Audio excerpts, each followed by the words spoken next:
Hey everybody. About 2, 3 years ago, I found myself looking for a job and basically out of a job. And I was scared. And then I didn't get the passive reach out from the recruiters on LinkedIn or anything like that. That not that much anyway. It was extremely few. So I started applying just because I had no other choice. I ended up applying to 309 jobs. I kid you not. I applied to 309 jobs. Luckily, applying was easy because by then you could apply to a job within like 3 minutes to 7 minutes, depending on how long the process was. But it wasn't much. Actually, the harder part was to find the going to the LinkedIn search results and finding the job that actually you can apply for. Anyway, because of all this applying, um, I learned a lot of lessons actually, as you might imagine. So I'm going to share the top five with you. So hopefully you get some benefits out of it. So here we go. Before I start, please subscribe to my channel. When I see people subscribing to my channel, it tells me that these are helpful, and that motivates me even more to do videos as quickly as I can. Okay, first of all, out of the 309, I only got 17 callbacks. By callbacks, I mean somebody emailed me saying, hey, I want to talk to you from that company. So out of 309, only 17 callbacks. Those 17 callbacks ended up leading to the hiring manager interviews, even fewer of them, of course, and then even fewer third, fourth, fifth, sixth, seventh interviews. And eventually I had an offer too. All right. So, second lesson. So, basically, the first lesson is don't expect too many callbacks. Expect that you're going to get a lot less callbacks. That's so you're going to have to apply to a lot more jobs to get those numbers up for yourself. Technical slash coding is still king. So, even for roles that are team lead or managerial, what have you, junior, senior, doesn't matter. You have to be as technical as you possibly can and practice those technical questions or topics so that when you are asked to to talk about it, you can talk about it without having any hesitations or slowness, right? Coding interviews.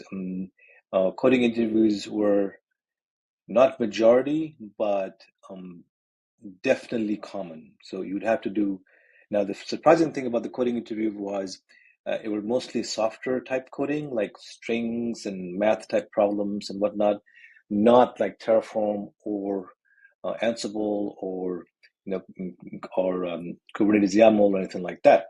So yeah, so no matter what the title says, your technical skills have to be sharp. Your coding skills have to be as sharp as possible. The salary range varies a lot for the same title. Oh my goodness, it's insane.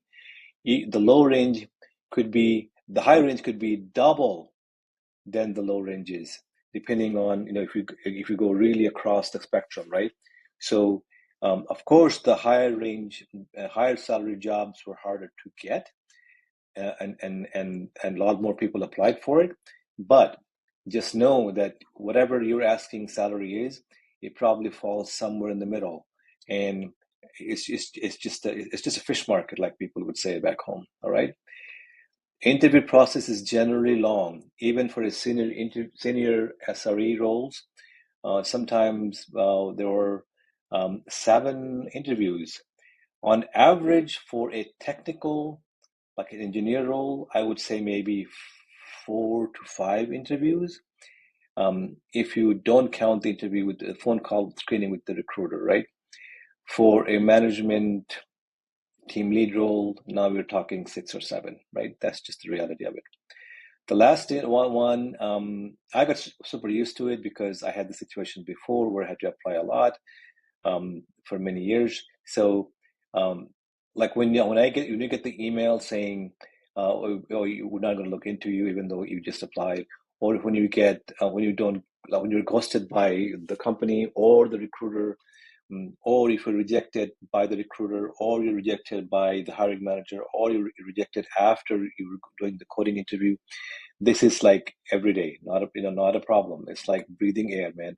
It's you go through this, um, like you go to the McDonald's to get to take something. It is an everyday thing. Hopefully by now you're not bothered by them. You're only counting the numbers of how many callbacks you're getting, how many interviews you're getting. Those are your signals, right? If you're not getting those, then you have a problem. Rejection is nothing. It's absolute. It means nothing. For example, if you take a look at the first number, right? 94% of my applications, I did not get a callback. So right there is 94% rejection. Means nothing. Means absolutely nothing. All right. One last piece of advice I'll give you is keep track of your applications. Especially keep track of the title, company name, and whether or not it's a remote role or not, and what salary they advertised or what salary you asked for, because after a while you can't remember any of these things. It has to be an Excel sheet someplace where when you get the callback, you can go back and say, okay, this was the role, this was the title, this was the company, this is how much they were offering, and this is how much I said I needed, and so on and so forth. All right, I hope this was useful to you, and I will see you in the next video.